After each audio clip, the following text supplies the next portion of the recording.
Hey, welcome to Nourishable Raw, an authentic conversation about nutrition with me, Dr. Lara. It's a beautiful day in June and I'm walking with my dog, Elliot. Hi, Elliot. And this has me thinking about a recent 2019 study that showed that dog owners get significantly more physical activity than non-dog owners.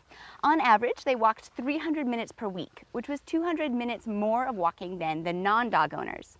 And here's why I think this is important. The dog owners were 4 times more likely to meet the physical activity guidelines. The latest physical activity guidelines for Americans recommends getting 150 to 300 minutes of physical activity per week. And the dog owners were able to get this just by walking their fluffy friends. It's recommended that this physical activity is divided up over the course of the week, and so daily dog walks are really a great way to get this.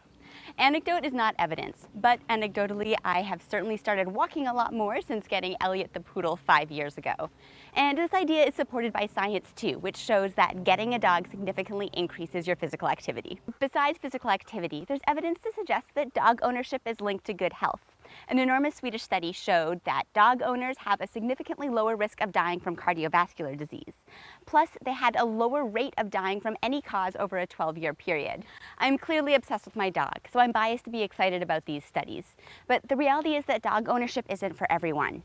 Maybe you're allergic, or you're away from home too much, maybe your housing doesn't allow it, or you don't like slobbery kisses, or they can be expensive.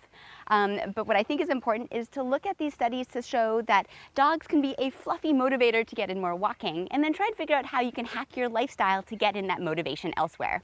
So here's a few ideas. Get a walking buddy. This can be a work colleague or a neighbor, and together you can hold each other accountable to get your steps in.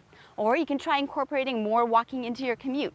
Or use walking as a ritual to catch up with your partner or your family or your friends about your day.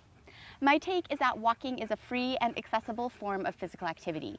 If having a dog gets you to walk more, then great, but the most important thing is to get moving and keep moving. That's what science tastes like. Thanks for tuning into this Nourishable Raw. If you have a question you'd like me to do an episode on, leave it in the comments below.